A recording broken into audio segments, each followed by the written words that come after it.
السلام عليكم، صباح الخير. مرحبا بكم. ماذا بيا برك نقرا بيان اولي ومن بعد نفتحوا مباشره الحوار ولا النقاش. لقد شهدت الجزائر انتخابات رئاسيه في ظل مناخ غابت فيه الثقه بصفه معممه، على الرغم من رفضها من طرف الجزائريين على نطاق واسع، إلا أنها أضحت بحكم أمر الواقع معلما جديدا لجميع أطراف الأزمة السياسية التي تعيشها البلاد.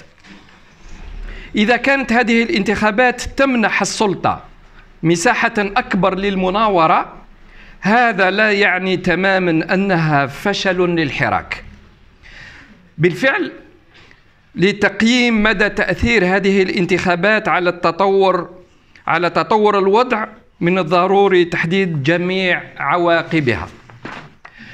اليوم أود مشاركة الرأي العام والحراك الشعبي تحليلنا للوضع ومواقف جيل جديد حول العديد من الأسئلة المتعلقة بالشأن الحالي. اسمحوا لي أولا أن أذكركم بأن جيل جديد منحاز بدون غموض إلى الإرادة الشعبية المتمثلة في الحراك. إن كان لا أحد باستطاعته تبني الحراك، فهذا لا يمنع من أن يفتخر جيل جديد ومن خلال مناضليه بأنه كان جزءا لا يتجزأ من ثورة الابتسامة، وهذا منذ 22 فبراير على الأقل. فضلا عن ذلك، كان جيل جديد إلى جانب عدد من الشخصيات الوطنية قد بادر للعديد من الخرجات للتظاهر ضد النظام منذ أوت 2018، بعد أن قاطع الانتخابات التشريعية ثم المحلية في 2017. من أجل وضوح أكثر لهذا العرض التمهيدي، سيتم التطرق إلى قضايا كل من الحراك، السلطة، والمواقف السياسية لجيل جديد تبعية.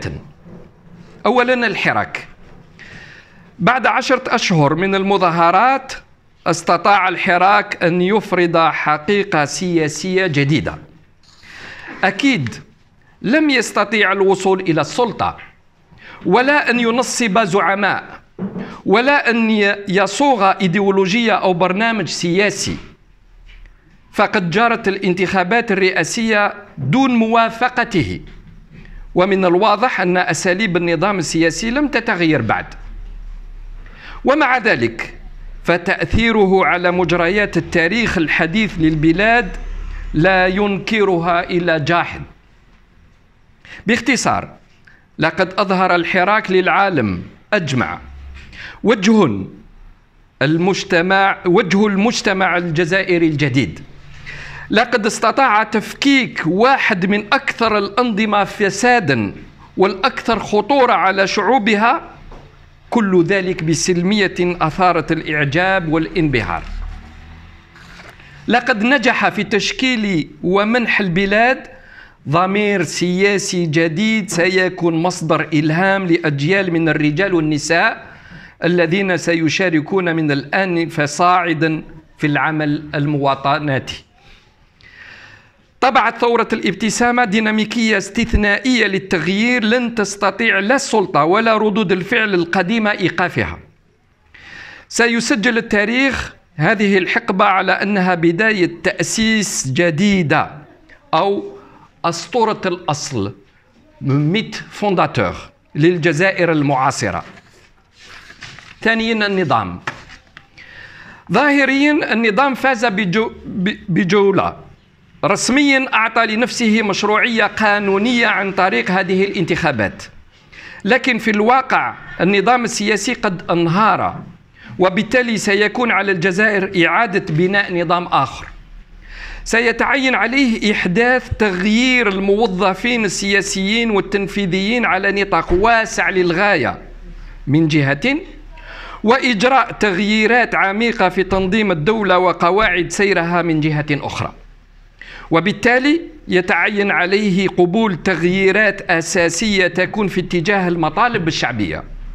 في حقيقة الأمر ليس لديه الكثير من الخيارات حيث أن الفوضى تحدق بالبلاد. سيتعين عليه إقناع الجزائريين بتقديم تنازلات مهمة لإعادة اللحمة في البلاد التي تعرضت وحدتها للخطر بسبب ممارسته. بخصوص هذا الموضوع تم إرسال إشارات قوية للرأي العام. النتيجة النحيفة لتحالف القوى أفلان أراندي والمقصودة تعكس التخلي عن هذا الثنائي الذي كان دوما أحد أهم أدوات الاحتيال السياسي والأخلاقي الذي كان يمارسه النظام السابق.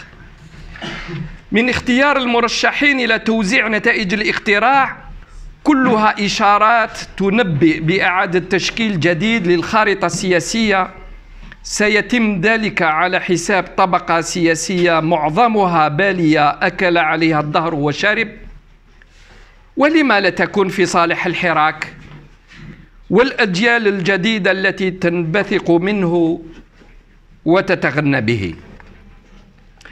عدا ذلك هناك وعد بالحوار وتغيير دستوري في القريب العاجل. سيتم الحكم على الأفعال. ثالثا، مواقف جيل جديد. في البداية أود أن أذكر بأن جيل جديد لم يدعم الانتخابات الرئاسية ولا أي مرشح. رغم هذا، لإدراكنا مدى صعوبة وتعقيد المرحلة التي تمر بها البلاد، سوف نتفاعل بمسؤولية مع رئيس الجمهورية الذي هو أضحى أمرا واقعا. سنتخذ مواقفا باستقلالية تامة حول المواضيع المختلفة. سنحكم تدريجيا على الأفعال الملموسة التي ستتخذها السلطة وفق الأهداف الحراك الشعبي، أي بناء دولة القانون في الواقع وليس مجرد أقوال، والديمقراطية. ولذلك ينتظر جيل جديد إشارات قوية من الرئيس، الإفراج الفوري عن سجناء الرأي، وفتح وسائل الإعلام والفضاءات السياسية قبل الشروع في حوار شامل صادق وجاد يتوج بترسيم الإرادة الشعبية من خلال اتفاق عام. لقد دافع جيل جديد دائما عن مبدأ الحوار، ومع ذلك فهو لن يقبل التحايل أو الحلول المزيفة. القضية تهدف إلى تحقيق تقدم حقيقي للبلاد، وليس التفاوض بأي حال من الأحوال على تقاسم المسؤوليات. هذا هو المعنى العميق لموقفنا المبدئي المتمثل في مساعدة النظام على الرحيل وليس على البقاء. لا يطمح جيل جديد إلى مناصب سياسية بخلاف تلك التي يمنحها الناخبين له في إطار شفاف، وعليه لن يشارك جيل جديد في أي حكومة أو أي وظيفة سياسية تكون خارج الإرادة الشعبية. تمثل قيادة جيل جديد مناضليه والمتعاطفين معه وكل من يثقون فيه من الحراك. حديثنا سيكون نيابة عنهم وفقط، وليس نيابة عن الحراك. سنرفض أيضا تقديم أي صور مزيفة لأفراد تدفعهم الأجهزة الإعلامية كممثلين عن الحراك الشعبي. كل المحاولات التي تهدف لهذا الغرض سيتم إدانتها باعتبارها مناورات لاستغلال الحراك وانتحال شخصية، وستكشف النوايا الحقيقية للجهات الفاعلة في هذا المنحى. للحراك اليوم 3 مخارج ممكنة: الرفض القاطع والراديكالي لأي حوار سيؤدي حتما إلى العصيان المدني والتمرد. التخلي عن الفضاء السياسي والعودة إلى الوضع ما قبل 22 فبراير، أو أخيرا تحويل الوعي الحراكي إلى عمل سياسي منظم. حان الأوان ألا يكون الحراك متواجدا فقط في الشارع من جمعة إلى جمعة، ولكن أيضا وخاصة بين الجمعة والأخرى. يجب أن تنجب هذه المسيرات الأسبوعية عملا حقيقيا والتزاما على مدار السنة. إنه واجب المبادرة أو le devoir d'agir. العمل المنظم عليه أن يتم من خلال الأدوات السياسية، ويجب أن تتم هيكلة الحراك في التعددية وليست في التفكير الأحادي. يجب أن ننتقل من العمل المنعزل للأفراد الذين بهشاشتهم هم أكثر عرضة للوقوع في التلاعبات إلى العمل الجماعي على نحو يكون مدروس وطويل المدى. هكذا سنبني دولة القانون والديمقراطية التي يطالب بها الجزائريون. شكرا على حسن الإصغاء. الآن المجال مفتوح للأسئلة نتاعكم. شكرا. سي مولوتش لي فام دابور. تفضلي. رئيس الجمهورية عبد المجيد تبون في أول خرجة إعلامية كان قد دعا الحراك الشعبي وأيضا الطبقة السياسية ومختلف فعاليات المجتمع المدني للحوار لإيجاد حل في إنهاء الأزمة السياسية التي كما قلتم دخلت شهرها العاشر. فإذا وجهت لكم الدعوة للمشاركة في هذا الحوار فهل ستشاركون؟ أنا ربطت جيدا الفكرة ما بين حوار وقرارات مهمة وقوية لازم تتخذ قبل أي استدعاء لحوار، وهي الإفراج على المسجونين. غير ممكن أن نذهب إلى حوار مع المجاهد الأخضر بورقعة في السجن، غير ممكن أن نذهب إلى حوار مع عدد كبير من الشبان أوقفتهم مصالح الأمن لأنهم يرفعون راية ثقافية وهويتية. غير ممكن أن نذهب إلى حوار بدون إشارات قوية. هذا يعني شرط أساسي وليس يعني طالب مسبق على نتائج حوار. هذا تهيئة أجواء على الأقل عربون يعني ضئيل جدا باش السلطة تكون لها نوع من مصداقية في فتح هذا الحوار. مولوج. Une petite question par rapport à l'idée de s'engager dans le dialogue avec les élus et la position de la rue. Est-ce qu'on peut avoir par exemple une explication sur un mouvement qui a pris comme principe le refus de l'intihadات مع العصابات يتنحوا كاع. Un jour on se retrouve à parler de dialogue ou de négociation avec un régime auquel on demande de partir. Vous avez dit que le Hirak a amorcé un semblant de démantèlement du régime.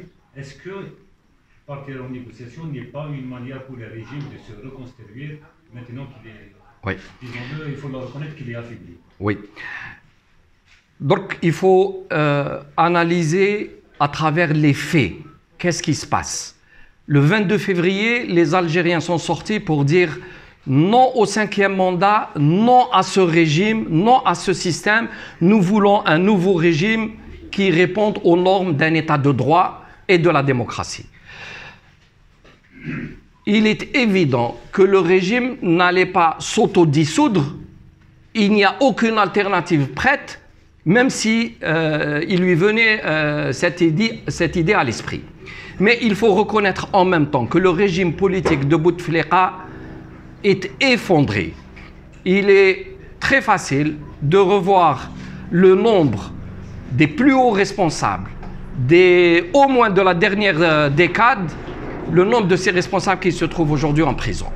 On ne peut pas faire semblant qu'il n'existe pas un début de changement fondamental. Le changement que nous voulons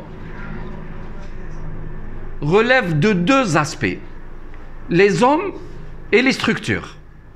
On disait que le départ de Bouteflika n'est pas suffisant pour changer le système. Certains d'ailleurs nous disaient que même un 5e ou un 6e mandat n'était pas important en soi. Ce qui est important, c'est le changement de système. Mais en réalité, tout le monde sait que le système est intimement lié aux gens qui le maîtrisent. Donc il faut les deux conditions. Le départ des hommes et le changement de système. Le départ des hommes, je pense que honnêtement, on ne peut pas dire que nous avons les mêmes hommes au niveau du pouvoir avant le 22 février et aujourd'hui. Sauf à vouloir nier absolument la réalité. Et que tous ceux qui ont, d'une manière ou d'une autre, contribué au pouvoir du régime Bouteflika sont derrière les barreaux. Est-ce que le système a changé pour autant? Non. On sait qu'une fois que le régime politique s'est effondré, le pouvoir stratégique et décisionnel est revenu à l'institution militaire. Or, l'institution militaire est au cœur de l'État algérien. C'est l'histoire qui en a décidé ainsi. Il y a des États dont les cœurs sont constitués par la finance ou par les banques ou par les producteurs d'armes, où chaque pays a une forme d'organisation étatique. L'Algérie, de par son histoire, c'est l'institution militaire qui est en son cœur. Maintenant, il faut qu'on fasse la différence entre détruire un régime et détruire un État. Je pense que le régime a été détruit et que maintenant le pouvoir en place, quel qu'il soit, va devoir reconstruire un nouveau régime. Et c'est là où nous avons des inquiétudes. Va-t-il reconduire la même matrice, la même organisation, le même type de cooptation, les mêmes règles de formation, et à ce moment-là, on verra renaître le système avec les hommes de la même manière? Ou alors, a-t-il compris que l'intérêt national, que la sécurité du pays, que l'intérêt de tout le monde est de construire un nouveau système politique? Qu'est-ce que ça signifie un nouveau système politique? C'est une nouvelle forme d'organisation de l'État et une nouvelle forme de recrutement. Quand je dis recrutement au sens large, des animateurs de cet État. C'est-à-dire un État de droit, c'est-à-dire une démocratie où les dirigeants sont élus, et cela va venir à travers une refonte de la Constitution, une remise en cause des équilibres actuels et surtout de rentrer dans la mise en place d'un État de droit. Je rappelle que si le nombre de premiers ministres, de généraux, un nombre extrêmement important qui ont été à la tête des plus importantes institutions sécuritaires et militaires du pays sont en prison, c'est qu'il y a actuellement un changement très important au niveau humain. Mais cela n'est pas suffisant. Je le réitère, et il faut maintenant que ce premier pas est entamer le deuxième pas, celui de reconstruire des institutions sur la base des règles de droit. Et c'est là où nous attendrons le président sur ce qu'il va faire et comment va-t-il faire cette nouvelle refonte, puisqu'il a promis d'aller vers un dialogue pour refaire la Constitution. Et là, c'est un point extrêmement important. Pour cette Constitution, on veut la séparation des pouvoirs. On veut un vrai pouvoir judiciaire indépendant, ce qui ne l'est pas jusqu'à présent. Nous voulons un rééquilibrage par rapport à l'institution parlementaire. Nous voulons aussi un véritable statut pour les fonctionnaires, les hauts fonctionnaires de l'État. S'il y a autant de wali, de directeurs centraux, d'administrateurs du plus haut niveau de l'administration, s'ils ont été impliqués dans ces affaires, c'est parce que souvent, ils n'avaient que le choix de rentrer dans la complicité avec les donneurs d'ordre ou alors se voir complètement écartés et liquidés de leur poste. Il faut que l'Algérie apporte une stabilité définitive avec des critères de sélection sur le mérite de sa haute fonction publique. Et qu'aucun ministre n'aura le droit de liquider des hommes en place parce qu'ils ne répondent pas à son injonction de trahir la loi. Bouteflika a trahi la loi et trahi l'Algérie. Ses ministres ont trahi l'Algérie. Les Wali ont trahi l'Algérie. Et j'applaudis de les voir derrière les barreaux. Et j'applaudis que ce régime soit tombé, mais je ne veux pas que l'État algérien tombe, car à ce moment-là, on ne travaillera pas pour l'intérêt des Algériens, mais pour des intérêts tiers. Fadal. Donc vous rejetez toute participation au futur gouvernement. Absolument. Et comment imaginez-vous la réussite, l'organisation du Hirak pour qu'il devienne une force structurée? Alors, à travers votre première question, je veux réitérer quelque chose. Un État de droit, lorsqu'on le construit, il y a des contre-pouvoirs. Et les contre-pouvoirs, ça ne peut pas être des marionnettes utilisées comme on le veut, c'est-à-dire des contre-pouvoirs autonomes sur leurs réflexions, sur leurs projets. Djil Jadid a pour vocation d'aider à reconstruire l'État algérien en tant qu'État de droit. Et nous avons la prétention de dire que nous pouvons jouer un vrai rôle en tant que contre-pouvoir et en tant qu'opposition. Tant que les voix des électeurs n'auront pas tranché et ne nous auront pas mandatés pour mettre en pratique notre programme ou notre projet de société. Donc nous ne faisons pas de la politique pour avoir des positions, avoir des postes ou avoir des avantages. Nous le faisons pour aider cette construction de l'état de droit sous notre angle, c'est-à-dire notre responsabilité citoyenne. Pour la deuxième question par rapport au Hirak, nous avions eu aussi à prendre plusieurs fois cette position. Le Hirak constitue un moment particulier de la vie nationale où le peuple a exprimé sa volonté de voir un véritable changement et d'aller vers cet état de droit et la démocratie de manière pacifique, silmiya. Mais le Hirak ne peut en aucun cas se structurer en une organisation unique, sauf à considérer que le peuple algérien doit retourner au parti unique.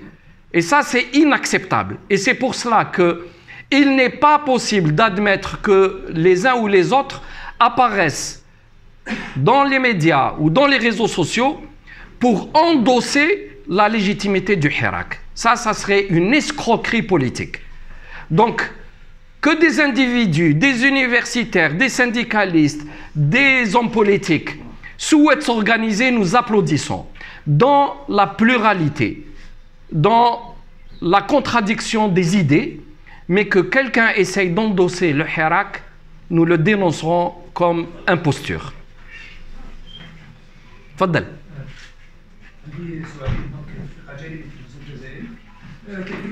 تكلمتم حول الحراك وقلتم انه الانتخابات اجرت دون موافقه الحراك، كيف ذلك؟ نعم. كيف ذلك؟ السؤال الثاني هو طلبتم بتغييرات جذريه للموظفين في المؤسسات العموميه، شكون اللي يدير التغييرات هذوما؟ نعم. اولا الحراك من خلال يعني كل الجزائريين اللي خرجوا للشارع في كل جمعه ما كانش عاقل يقول انه الحراك كان يطلب جماعيا بهذه الانتخابات، كان ضد هذه الانتخابات بدون ما نعاود نجيب الشعارات تاع الشارع.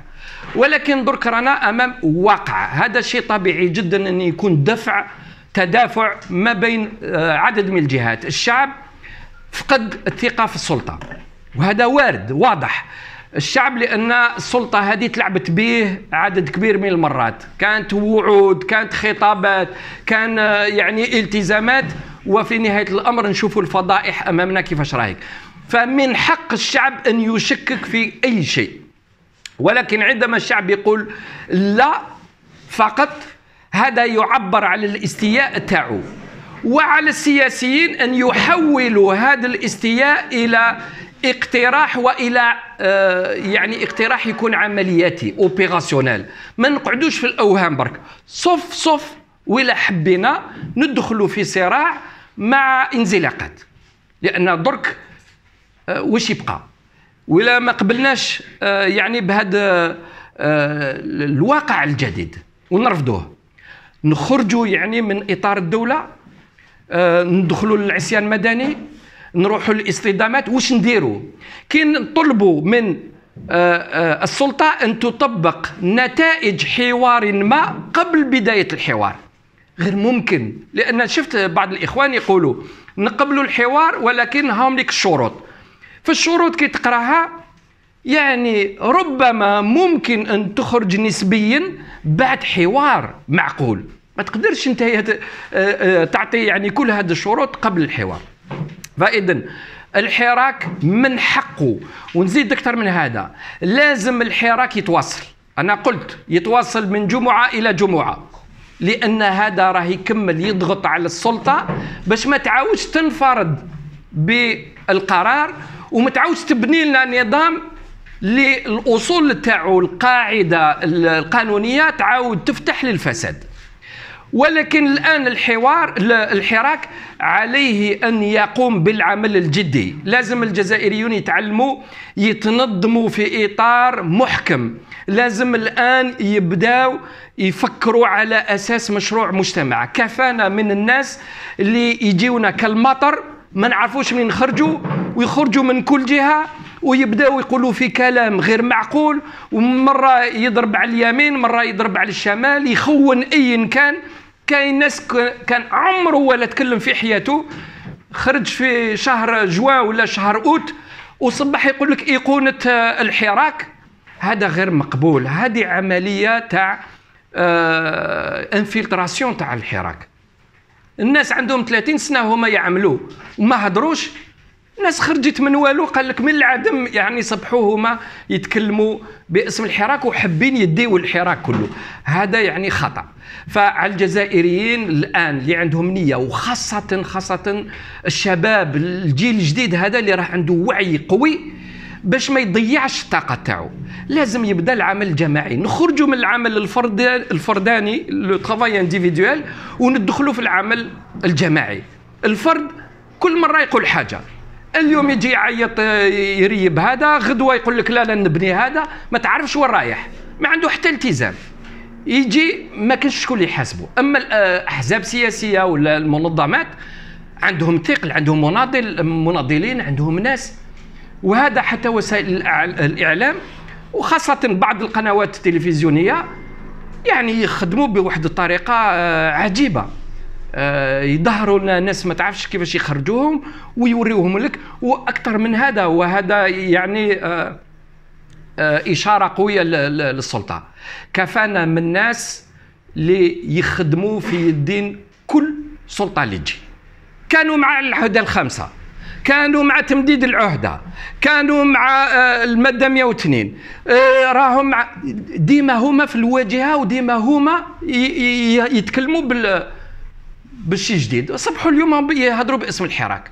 البارح حتى تساند لي بوتفليقة واليوم تهضر لي باسم الحراك. هذا غير مقبول. الأخت كانت طلبت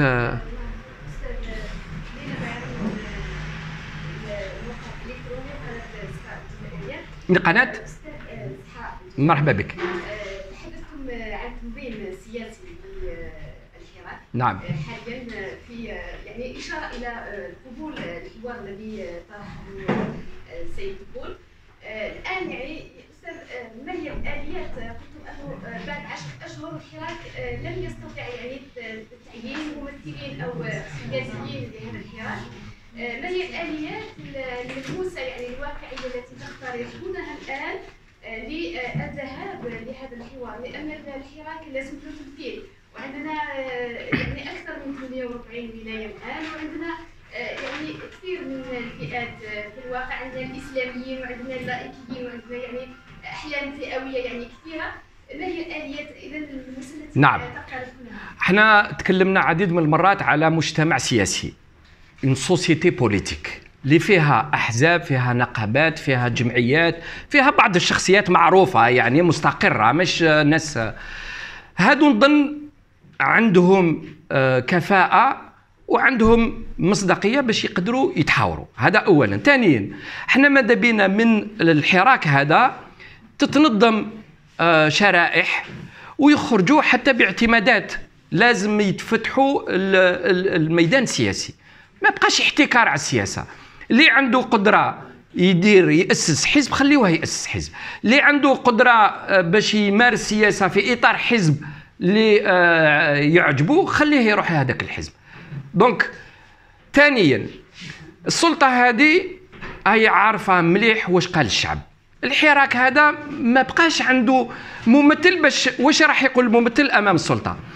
يقول له يا السلطة الحراك راه يطلب بإطلاق سراح المسجونين وفتح الميدان السياسي وفتح الإعلام وتغيير الدستور وإلى آخره. هذا ما على بالهمش. الحوار الحقيقي راه جرى في 10 أشهر وين السلطة تعاملت والحراك جاوب. الآن راه خلاصة راهي هنا، الحراك يخرج ما كاش واحد خرجه باسم أي شيء، ولكن الحوار عبر على رأيه العميق. الآن يبقى على الحراك أن يتنظم باش يدخل في المؤسسات الدولة باش يسترجع الدولة الوطنية، لأن فرق ما بين نصبح معادي لدولة ولا ننظم باش ندخل في إطار الدولة من خلال ميكانيزم الديمقراطية تاع دولة القانون. دونك لازم نتهيئوا المجتمع يتهيئ باش غدوة تكون انتخابات تشريعية تصبح حقيقية. احنا ولا كان هذا هو الهدف. الحوار واش يجيب؟ واش يجيب الحوار التقني؟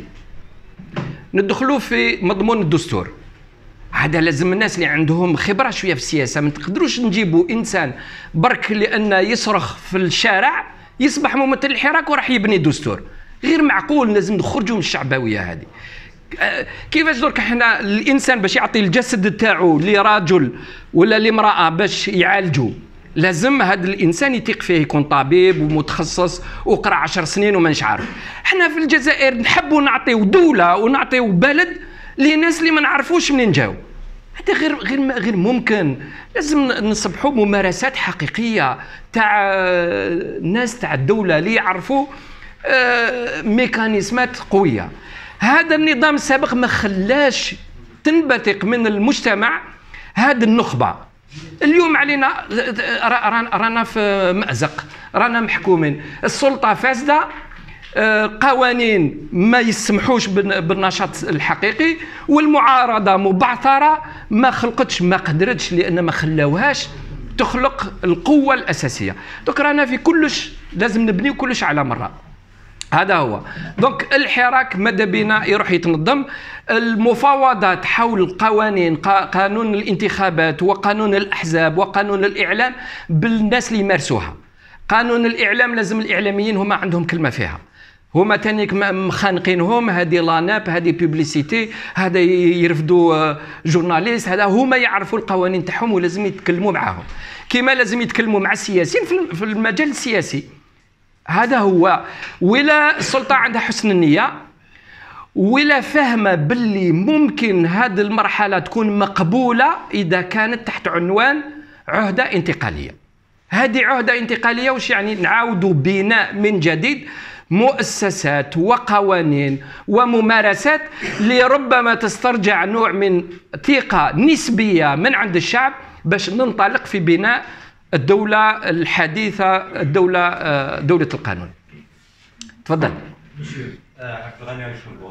الوطن.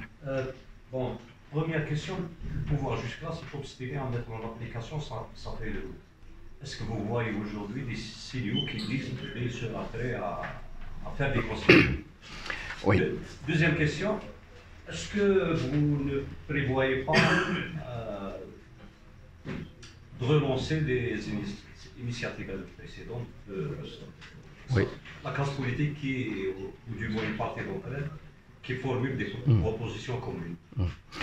Pour la première question, il est évident que le pouvoir avait une feuille de route. Cette feuille de route s'appelait stabiliser ce qui reste de l'État à travers le choix d'un homme qui avait les moyens d'apporter un minimum de cohérence à l'intérieur du pouvoir. C'est pas moi qui vais vous dire que c'est une élection démocratique avec toutes les conditions de la démocratie. C'est clair. Donc, on a le choix de refuser. Mais si on refuse cet état de fait, il faut qu'on apporte une prolongation à notre refus. Qu'est-ce qu'on va faire?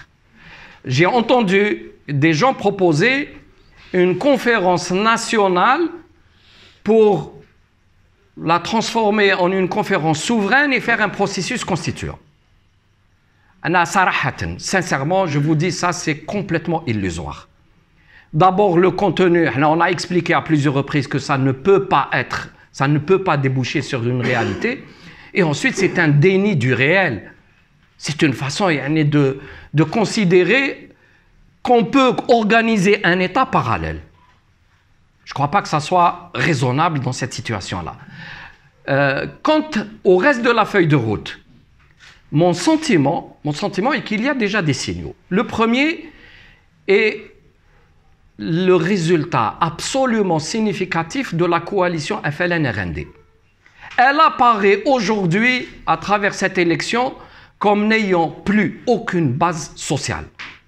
On le savait, on savait que ce sont eux les partis microscopiques. الأحزاب المجهرية هما الFLN والRND. ما عندهم مشروع، ما عندهم فكر، ما عندهم رجال ونساء سياسيين، ما عندهم أي شيء إلا إرادة النهب والتغلغل في السلطة والاستفادة من الامتيازات. هذا هو مشروعهم. اليوم واش كان تكونت ce qui avait organisé l'alliance présidentielle n'existe plus. Et d'ailleurs, à ce sujet, non seulement le signal a été donné concernant le FLN et le RND, et moi je leur conseille de faire leur valise et de s'en aller, surtout ceux qui ont des choses à se reprocher, mais d'autres partis qui ont fait partie de l'alliance présidentielle ont été indirectement mis sur la touche aussi.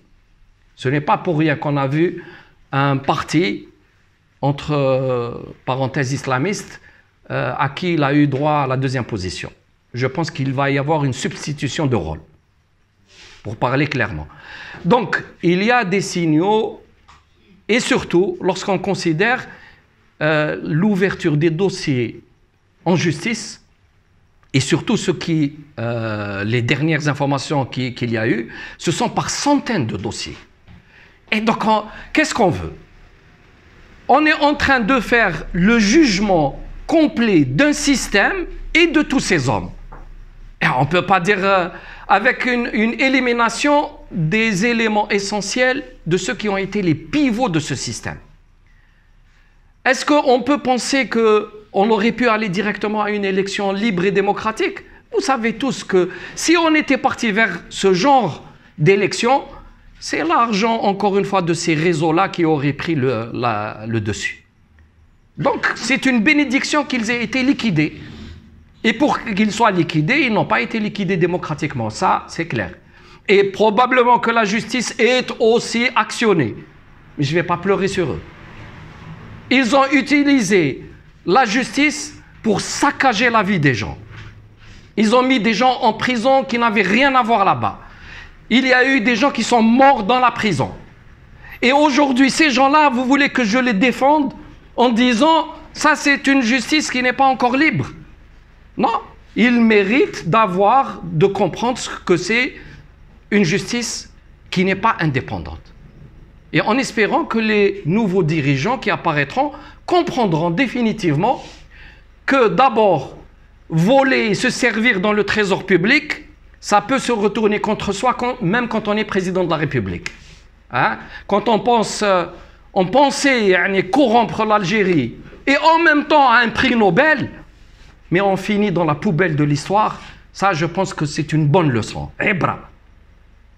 Et que si des gens qui commettent des injustices durant leur règne, qu'ils sachent aussi qu'une institution judiciaire soumise à l'exécutif, eh ben, ils en pâtiront le jour où ils partiront du pouvoir. Et ce sont deux bonnes leçons pour que aujourd'hui le pouvoir comprenne qu'il tout le monde a intérêt, y compris les hommes de pouvoir, qu'une justice libre et indépendante et sérieuse est nécessaire. Elle couvrira les hommes honnêtes et elle punira les hommes malhonnêtes. تفضل. شكرا سي جلال سفيان على الممارسة العربية والحدث. دائما نعود ونرجع لنقطة الإشكال الآن والتحدي الآن اللي راه موجود بعد إبداء رئيس منتخب بنية الذهاب الى حوار، وقبلها ربما اجراءات تهدئه، وكان لمح الى اطلاق سراح بعض النشطاء. لنفترض انه توفرت هذه الظروف واجراءات تهدئه، كيف يمكن اختيار ممثلي الحراك من اجل الحوار، خاصه انكم تخوفتم من ان يكون هناك من يريد التموقع؟ نعم، انا قلت شوف، كاين وسائل اعلام، التلفزه يفتحوها للشباب، جامعيين، شباب من الحراك، بطريقه عفويه، وخلي ننظموا نقاشات على العلن. اما التفاوض حول القوانين، لازم الناس اللي هم يمارسوا السياسه والقانون. ما تقدرش انت درك نديروا حوار مع 20 مليون جزائري اللي خرج للشارع، والجزائريين ماهمش يطلبوا هذا، هم فاهمين مليح. شوف، كاين واحد الاشكال وقع في الحراك منذ 22 فبراير.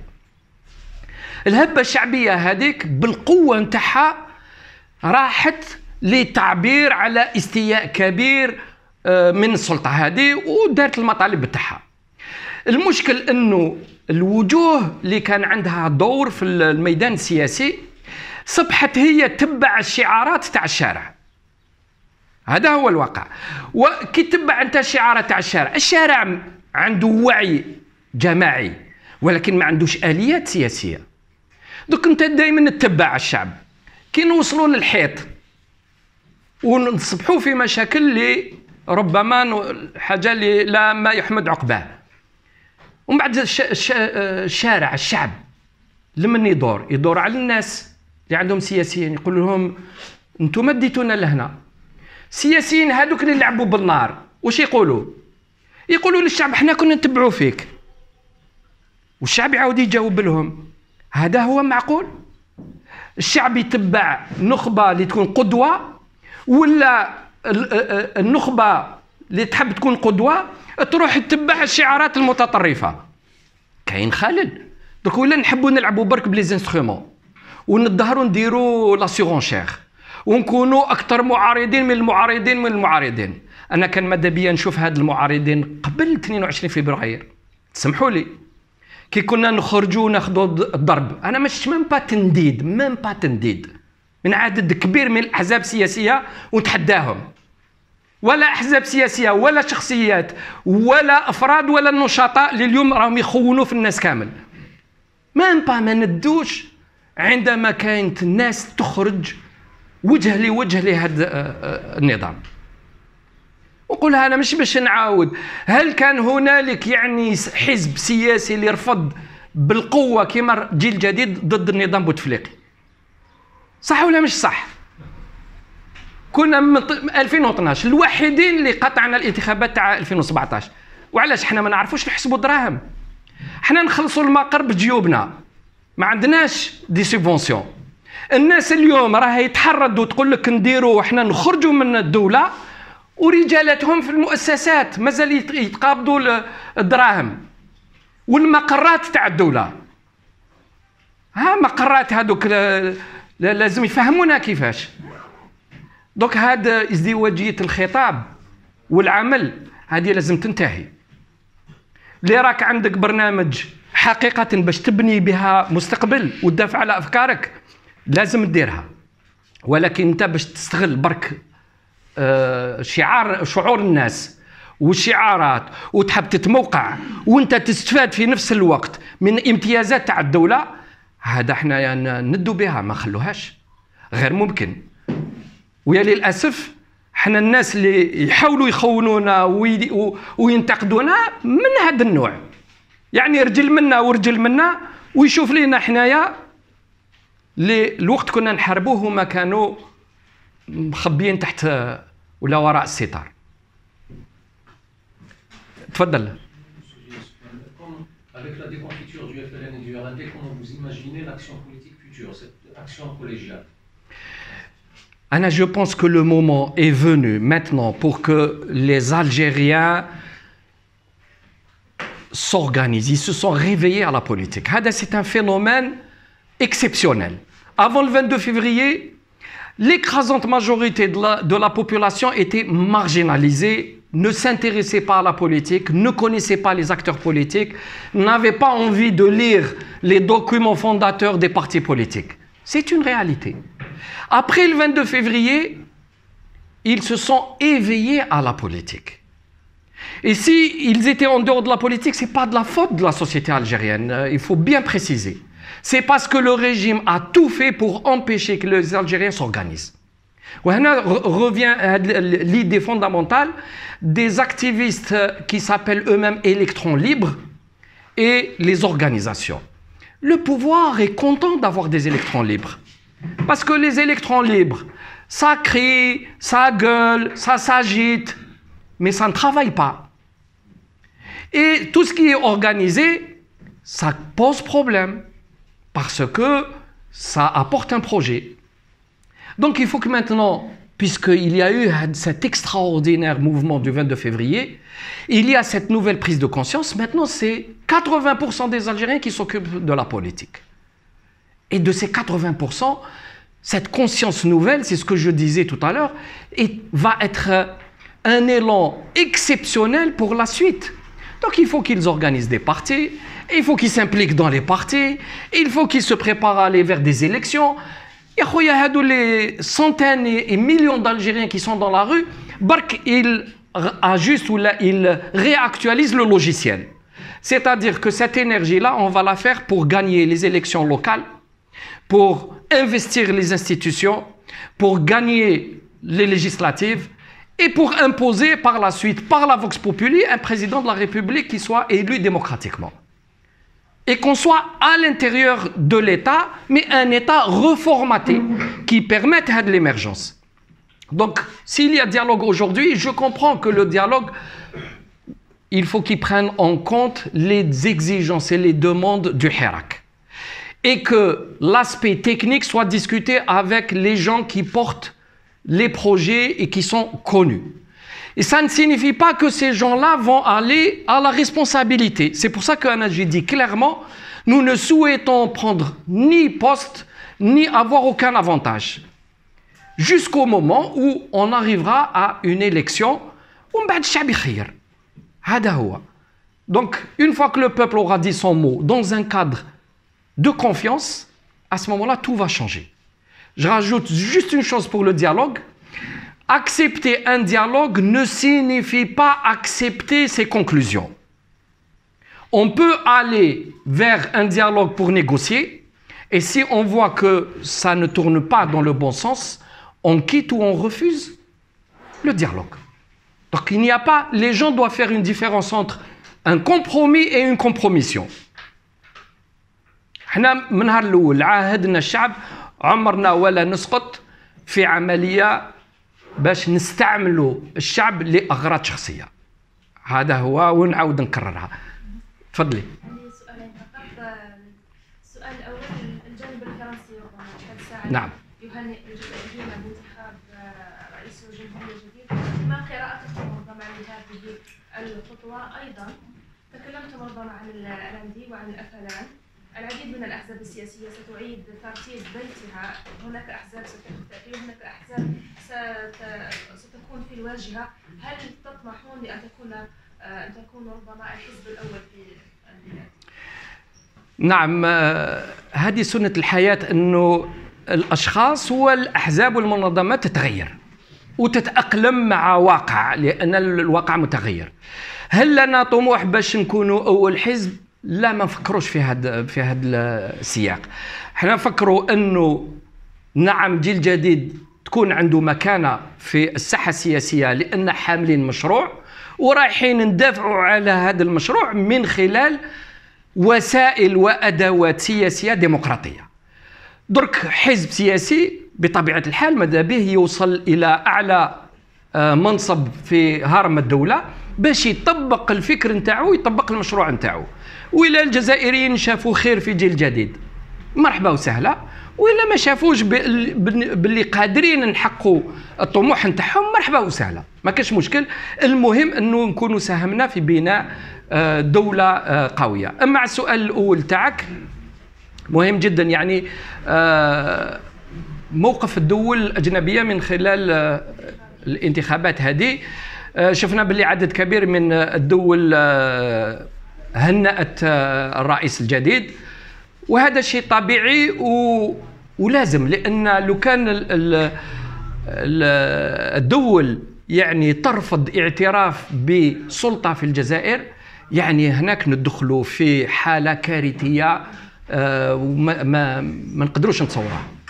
درك كانت بعض التحفظات خاصه من الدوله الفرنسيه والاتحاد الاوروبي، وإلا سمحتي لي نربط هذه الفكره بنوع كانت تدخل نوعا ما في شؤون الجزائر من خلال لائحه شكليا تدافع على حقوق الانسان، ولكن كانت ابواب مفتوحه لاشياء اخرى. احنا كنا خدينا موقف ما كانش نعاود نرجع عليه من خلال هذه التصريحات.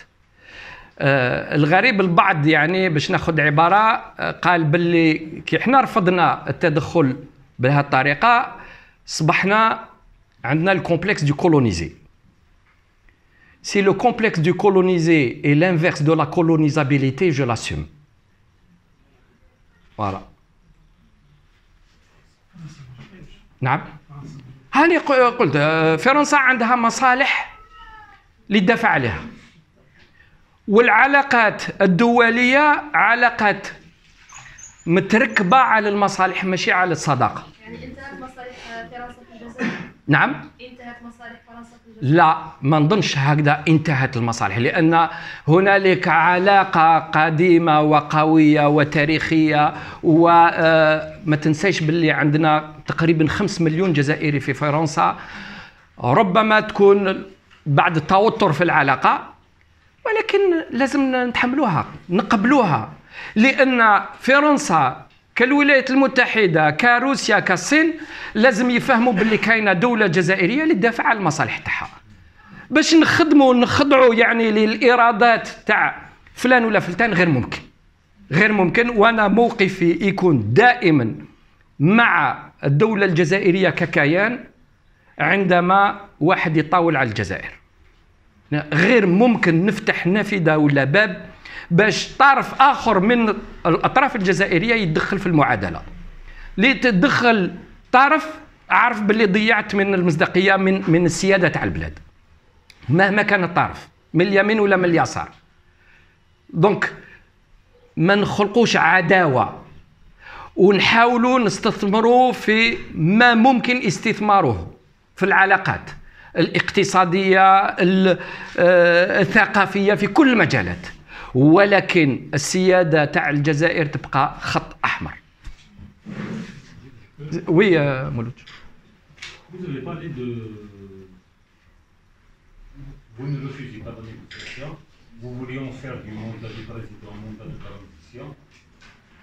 C'est juste pour résumer, si on a bien saisi le projet, donc vous posez préalable.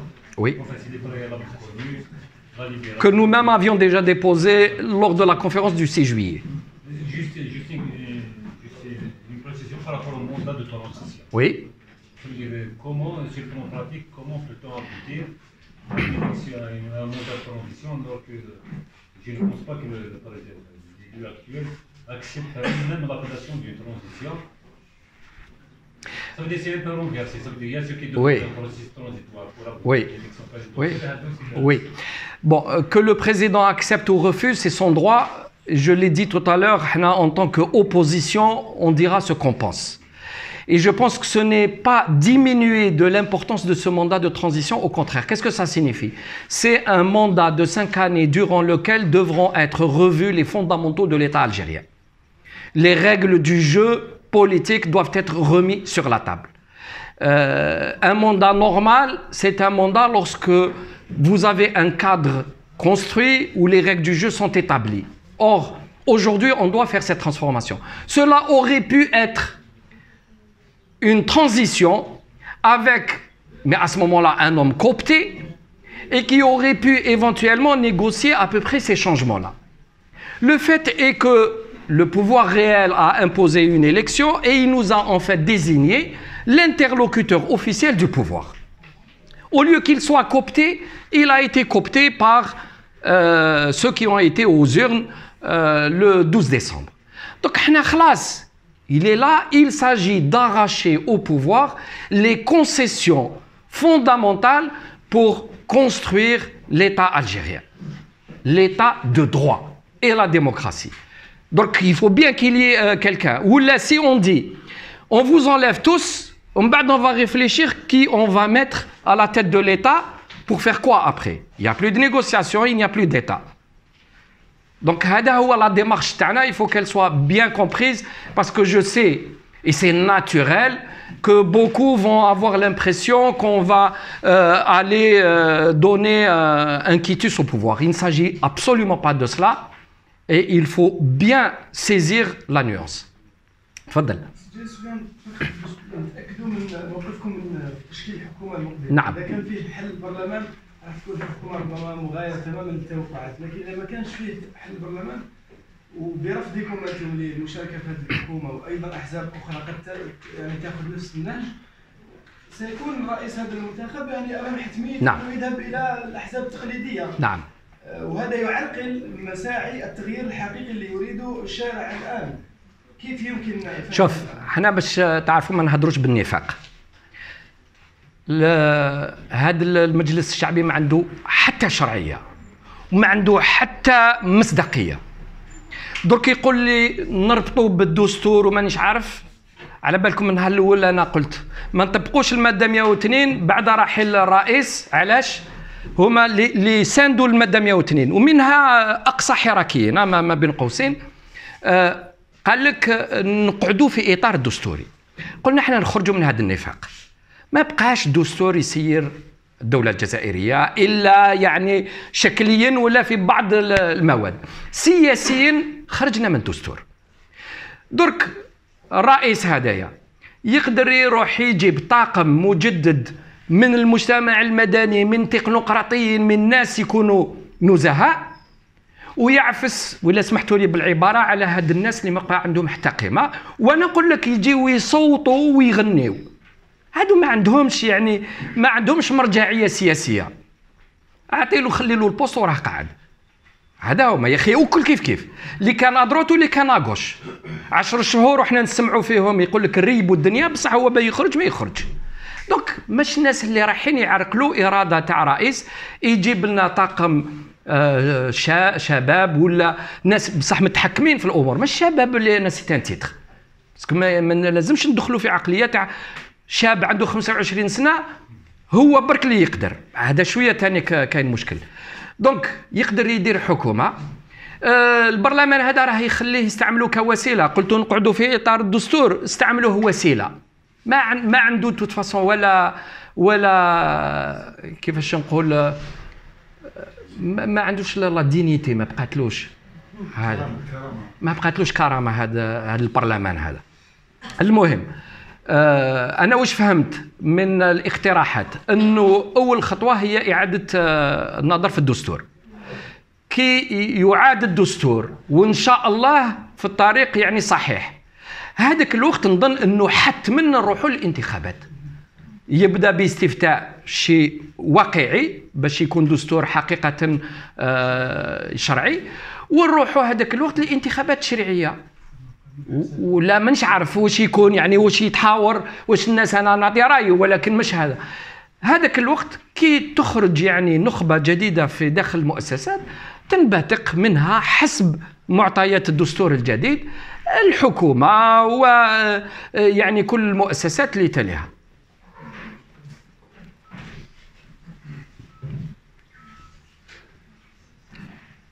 ولا ما بقاتش اسئله نشكركم على الحضور تاعكم.